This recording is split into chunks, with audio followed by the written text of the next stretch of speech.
গতকালকে ঢাকা মেডিকেলের আমরা একটি ঘটনা শুনতে পেয়েছি। ঢাকা মেডিকেলে আমাদের যে ডাক্তার ভাইরা রয়েছে তাদের গায়ে হাত তোলা হয়েছে।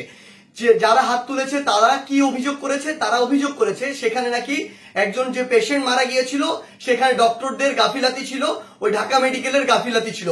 এখন প্রশ্ন হচ্ছে যে ডক্টরদের বা ঢাকা মেডিকেলের যে গাফিলাতি ছিল কিনা এটি নির্ধারণ আপনি কিভাবে করতে পারেন, কোন এক্সপার্টিজের ভিত্তিতে এটি নির্ধারণ করতে পারেন এবং এই অথরিটিটি আপনাকে কে দিয়েছে?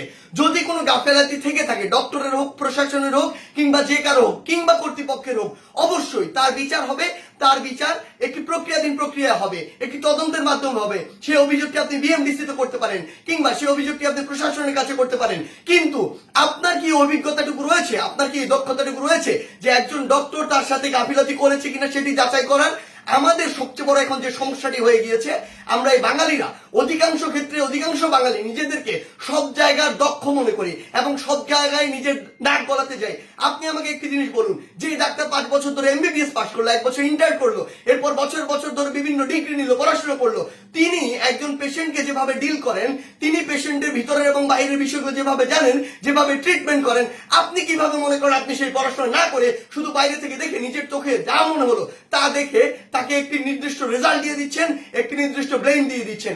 আমাদের জায়গা থেকে স্পষ্ট বার্তা, এরকম একটি ব্লেম দিয়ে আসলে যখন আপনি একজন ডক্টরের গায়ে হাত তুলেন তখন আপনি যে কাজটি করেন সেটি আমরা বৈষম্য বিরোধী ছাত্র আন্দোলন আমাদের জায়গা থেকে কোনোদিনও সমর্থন করতে পারি না।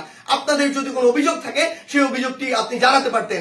আমরা জানি আমাদের এই পুরো প্রসেসটিতে, এই ছাত্র জনতার অভ্যুত্থানে ডক্টররা কিভাবে ওই হসপিটালের ভিতর থেকে, ওই ইমার্জেন্সি থেকে তাদের ভূমিকাটি রেখেছে।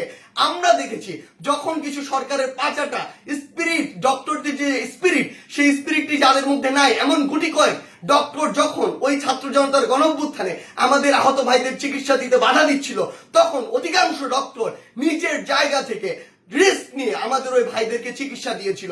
এমন অধিকাংশ ডক্টর রয়েছে যারা ডক্টরদের স্পিরিটটি ধারণ করে এবং আমাদের এই পুরো সময়টিতে আজকে পর্যন্ত আমার হসপিটালে যে আহত ভাইগুলো রয়েছে তাদেরকে নিরবিচ্ছিন্ন সেবা দিয়ে যাচ্ছে, নিজের কথা চিন্তা না করে। সেই জায়গায় যখন এরকম করে কোন একজন আমার ডক্টর ভাইয়ের উপর এভাবে হাতটি তুলে, আমরা এটি কখনো সমর্থন করতে পারি না। আমাদের জায়গা থেকে একদম স্পষ্ট একটি বার্তা, সেটি হচ্ছে যে আমরা প্রশাসনকে, মাননীয় স্বাস্থ্য উপদেষ্টা, ডিজি হেলথ সহ সকলকে একটি বিষয় স্পষ্ট করে বলতে চাই, আমাদের যারা মেডিকেলের ভাইরা রয়েছে, ইন্টার্ন ডক্টররা রয়েছে, কিংবা হসপিটালে যে ডক্টর ভাইরা রয়েছে, তাদের সাথে আমরা এই জায়গাটিতে একাত্মতা ঘোষণা করছি। তাদের নিরাপত্তার সর্বোচ্চ ব্যবস্থা করতে হবে। তারা দিনরাত 24 ঘন্টা আমাদের জন্য কাজ করছে, অথচ কেউ একজন চাইলো আর একটা ব্লেম দিয়ে তাদের গায়ে এসে হাত দিয়ে দিল, এটি আমরা আমাদের জায়গা থেকে কখনো মানতে পারি না। আমাদের জায়গা থেকে একটি স্পষ্ট বার্তা হচ্ছে তাদের এই নিরাপত্তার ব্যবস্থাটি করতে হবে। এবং গতকালকে ঢাকা মেডিকেলে যদি ওই পেশেন্টের মৃত্যুর জন্য কোনো কর্তৃপক্ষের হোক, ডক্টর হোক গাফিলাতি থেকে থাকে, তদন্ত সাপেক্ষে তার যেমন বিচারের আওতায় তাকে আনতে হবে। কিন্তু গতকালকে ওই আমার ডাক্তার ভাইয়ের গায়ে যে হাতটি তুলেছে, অপারেশন থিয়েটার থেকে বের হওয়া একজন ডক্টরকে, তার অবশ্যই দ্রুততম সময়ের মধ্যে তাকেও গ্রেফতার করে তাকেও বিচারের আওতায় আনতে হবে।